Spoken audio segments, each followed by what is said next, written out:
Как да изградим стабилна и доверена връзка? Има нещо магично в силната връзка, която дава опора в трудни моменти и радост в хубавите дни.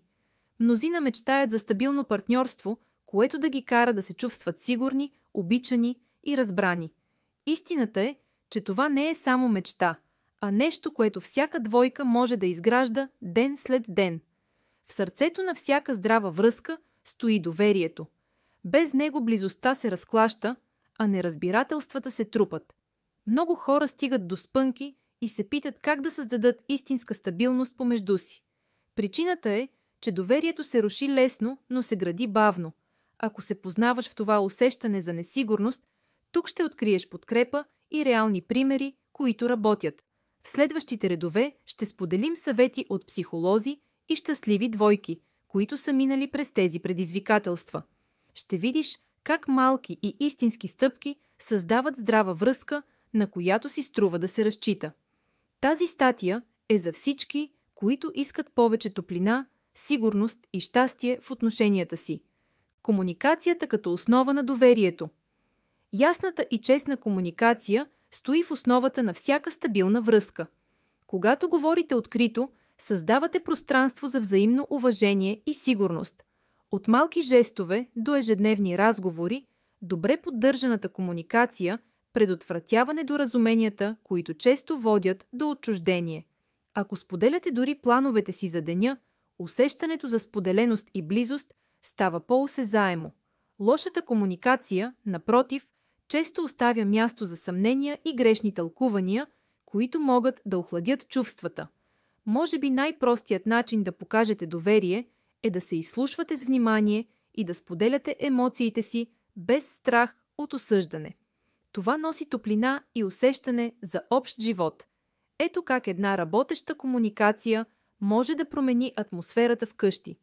Как да слушате активно? Активното слушане не е просто да мълчите, докато другият говори. То означава да покажете, че сте тук и сега за партньора си. Ето няколко начина да приложите тази техника. Префразирайте думите на партньора. Повторете с ваши думи, за да покажете, че сте разбрали.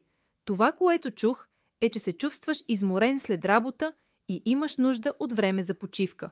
Поддържайте зрителен контакт. Гледайте го в очите, показвайки, че внимавате. Избягвайте да прекъсвате. Позволете на партньора да довърши мисълта си преди да отговорите. В ежедневието активното слушане може да предотврати много конфликти. Например, ако след дълъг ден вашият партньор сподели, че се чувства претоварен, понякога едно просто «разбирам, че денят ти е бил труден» е напълно достатъчно, за да избегнете спор. Това създава усещане за уважение и близост, без нужда от сложни обяснения. Активното слушане помага да усетите истинските нужди на другия и така се изгражда стабилна връзка. Изразяване на емоции честно. Откритото споделяне на емоции е основата на дълготрайната интимност. Важно е да заявявате чувствата си директно, без да обвинявате. Вместо «ти винаги ме игнорираш», опитайте с «чувствам се самотен, когато не говорим вечер». Тази малка промяна внася спокойствие и намалява напрежението.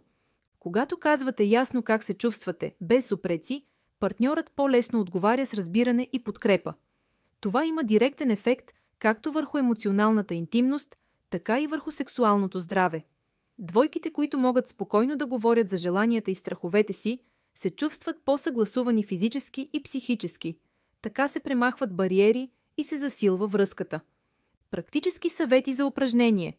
Всяка вечер споделяйте по едно положително и едно предизвикателство от деня, без да се прекъсвате.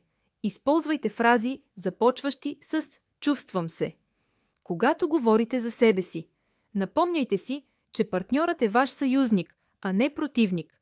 Простите и ясни думи носят повече сигурност от най-добрите намерения, останали несподелени. Така се полагат основите на доверие, което носи баланс и хармония в интимната ви връзка. Границите и уважението за стабилност.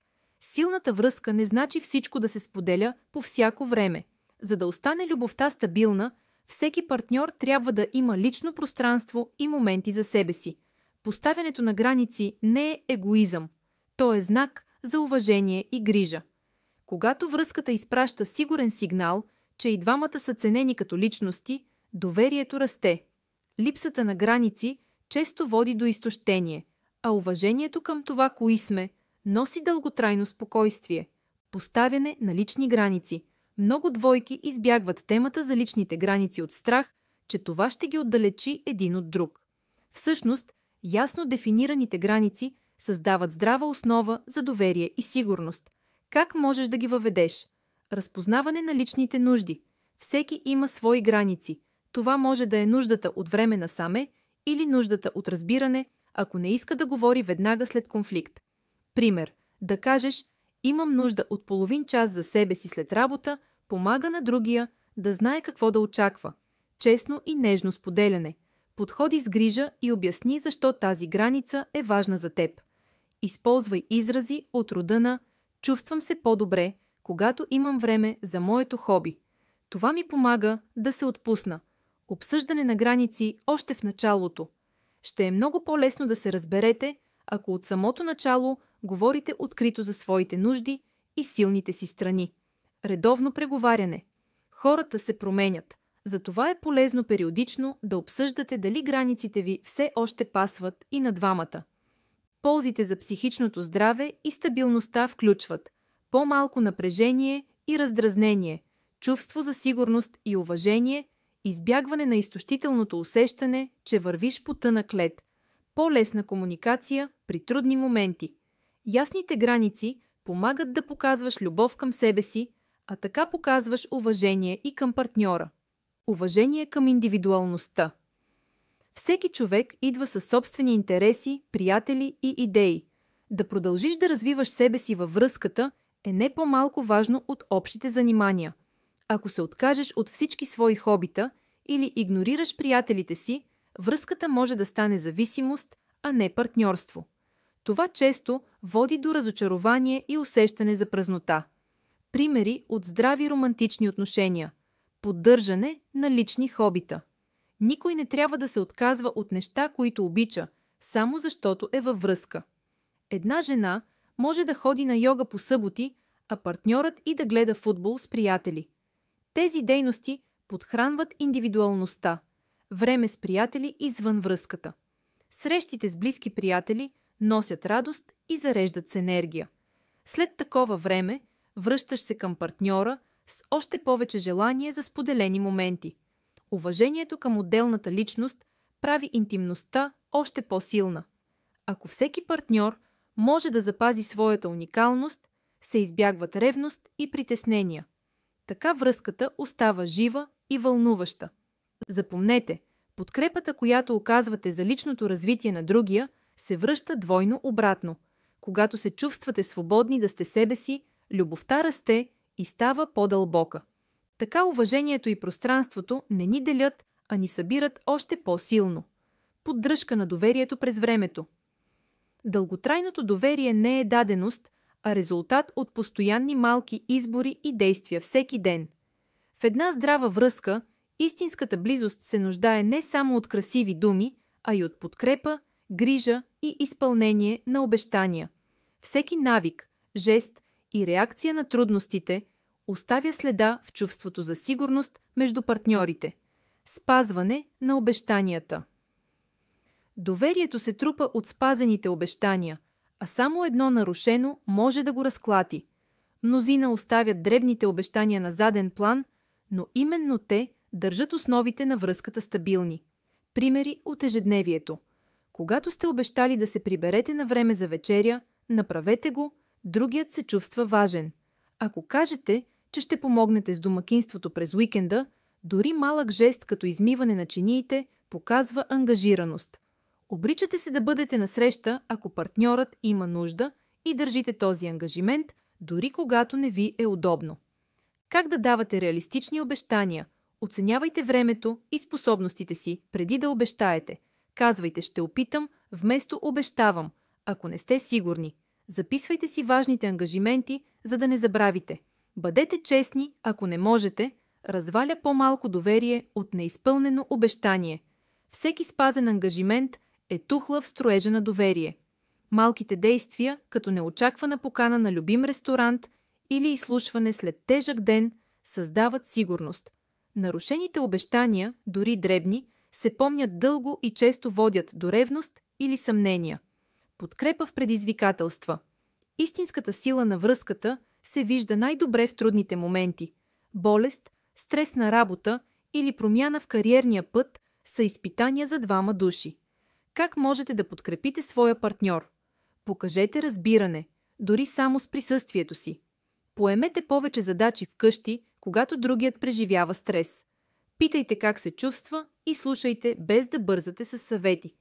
Не подценявайте подкрепата чрез малки жестове, готвене на любимото ястие или проста прегръдка. Ако има конфликт или ревност, обсъдете го открито, без обвинения. Тази честност напоява корените на доверието. Подкрепата в трудностите засилва усещането, че сте екип. Колкото повече партньорът усеща, че може да разчита на вас, толкова по-здрава става близостта ви дори след буря.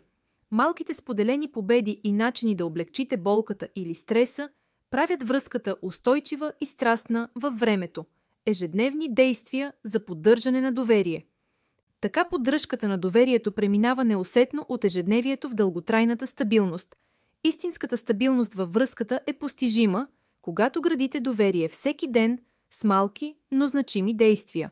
Силното партньорство започва с честна комуникация, уважение към личните граници и способност да откривате радостта както заедно, така и по-отделно.